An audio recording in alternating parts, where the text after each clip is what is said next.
Bonjour à tous.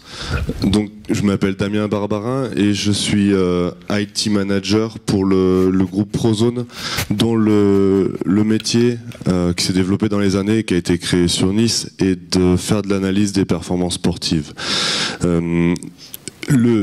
Comment dirais-je, ça a commencé à Nice petitement et maintenant on est vraiment international avec des clients en Europe où on est une bonne part de marché, mais aussi en Asie, Asie du Sud-Est, un petit peu d'hémisphère sud avec de l'Afrique du Sud et de l'Australie, pardon.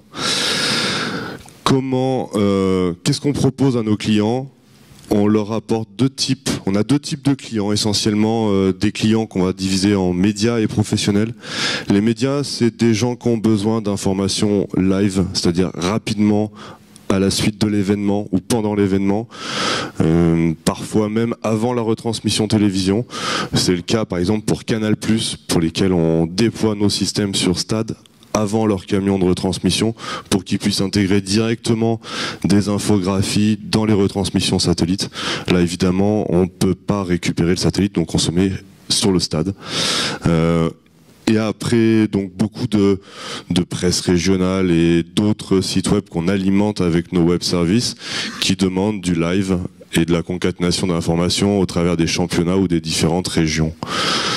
Les autres clients, qui sont une autre part de marché complètement différente, c'est les clients pro. Alors les clients pro, eux, ils demandent de la statistique précise, essentiellement physique, et ça leur permet de faire du travail sur les performances physiques des joueurs et de savoir qu'est-ce qu'ils doivent améliorer, qu'est-ce qu'ils doivent recruter et comment ils doivent organiser leur équipe.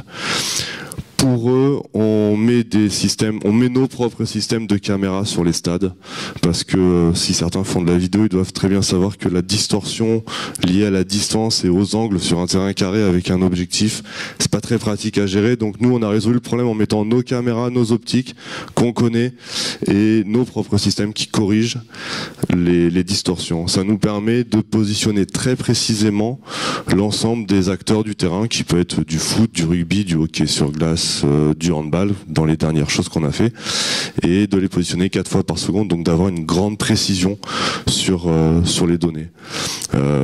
C'est quand même un objet très très pointu et on travaille énormément là-dessus. On a des nouveautés qui arrivent régulièrement. On est par exemple capable maintenant plus ou moins en live de prédire la bonne opportunité de passe entre deux joueurs, savoir si c'était la bonne option de jeu, et avec la psychologie du sport qui est en train d'arriver dans nos outils, on travaille là-dessus.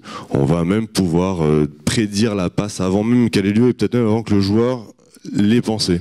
Ça risque d'être moins drôle de regarder la télé, mais c'est ce sur quoi on travaille parce que ça intéresse beaucoup de monde.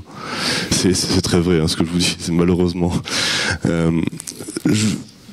Comment on travaille, enfin qu'est-ce qu'on fait aujourd'hui? On fait 12 000 matchs, c'est en constante évolution.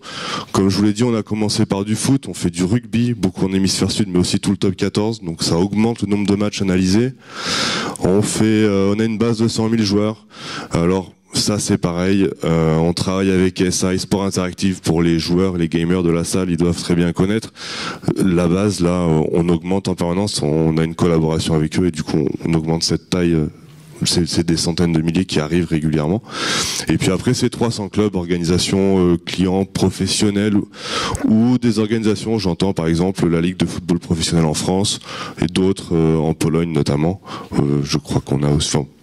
Et puis après, c'est 300-400 collaborateurs à travers le monde qui travaillent avec plus ou moins les mêmes outils, des méthodes un peu différentes et qu'il a fallu du coup amener dans un process standardisé, et ça a amené à poser des problèmes, notamment aux techniciens que je suis, à savoir d'une part le stockage des données, qui est une des problématiques. Alors pas dans la mesure d'Amadeus, mais nous on a 12 000 matchs et ça représente à peu près une trentaine de téraoctets de stockage supplémentaires chaque année par rapport à la volumétrie de matchs qu'on va produire. Il faut les stocker, les mettre à disposition de nos clients en permanence, et c'est en constante évolution, donc forcément plus 30 Tera chaque année. depuis 3 ans, il y a eu une forte croissance externe de la société, comme je disais, qui s'est répandue à travers le monde. Et il a fallu poser les questions de savoir comment on allait répondre. Et Nice, avec son centre informatique dans les bureaux, était devenu vraiment problématique pour répondre au monde entier. Et du coup, OVH, avec son réseau et sa latence vraiment acceptable dans pas mal d'endroits, notamment en Europe, puisque c'est là qu'on a l'essentiel de nos clients pros, mais aussi à travers le monde, a été une bonne réponse à ça. Et aussi permis de sécuriser et d'améliorer notre infrastructure. Ah voilà, d'accord. Parce que, comme je vous l'ai dit, Nice était devenu vraiment problématique. La migration, l'externalisation a été simplifiée par la disponibilité et la mise à disposition rapide des serveurs par OVH, à savoir qu'on a commencé avec du cloud, des serveurs simples, et que l'ajout de machines simplifié dans le cloud, on a commencé avec 2 dans du private cloud, maintenant on a 4 qui sont beaucoup plus grosses, puis on a 2 private cloud, et puis pour les file systems c'est pareil, on s'est pas basé sur du cloud comme on le connaît aujourd'hui où on stocke de l'objet, parce que nos applications savent pas bien le gérer. Du coup, on a pris des gros serveurs file system qu'on met en parallèle, qui hébergent du GlusterFS pour nous faire la scalabilité horizontale et puis pour nous faire la haute disponibilité. Donc ça, c'est tout ce que ça nous a apporté. En plus d'une grosse problématique que nous avons, qui est le fait que les matchs se jouent malheureusement essentiellement le vendredi soir, le samedi et le dimanche après-midi. Et là, on a des grosses pics de charge à gérer en delivery, mais aussi en capacité de travail. Pour ça, on s'est appuyé, alors on a fait beaucoup de tests avec Runabove, qu'on va qualifier de proof of concept et de début de travail. Et maintenant, on passe sur du public cloud qu'on a branché avec les systèmes de router as a service au bout des VRAC, des VPN et tout ça dans nos VRAC. Alors, je vais vous montrer un petit peu l'infrastructure telle que c'est. Donc là, si on part d'un live, par exemple, on va récupérer de la vidéo, on va la distribuer sur nos centres de production par des moyens de streaming internes divers et variés. Les statistiques générées par nos utilisateurs vont pouvoir redescendre dans nos centres de production. Alors, les centres de production, c'est le monde entier, hein. C'est à la fois la Chine, l'Inde, l'Afrique du Sud.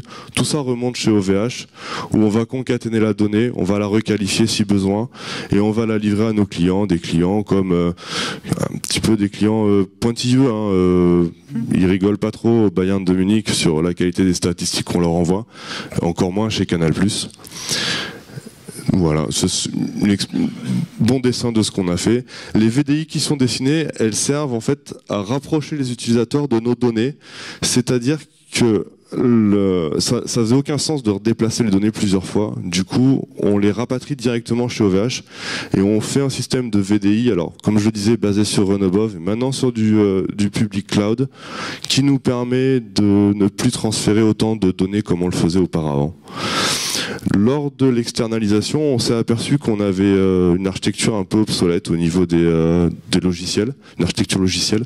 Du coup, on a travaillé un peu sur du big data avec comment ça s'appelle, Elasticsearch et du Kibana, un proof of concept assez sympa que nous a permis notamment Runabove avec des déploiements et de la mise à disposition d'infrastructures et de machines rapides pour nos développeurs. Le réseau privé, le VRAC, très très utile pour externaliser. On attend d'ailleurs les dernières nouveautés avec une grande impatience. Je ne sais pas si le responsable est dans la salle, mais et puis le public cloud qui est la partie qu'on fait maintenant en production. Voilà. Donc tout ça c'est interconnecté et je crois que j'ai terminé. Voilà. Merci à tous. Bonne journée.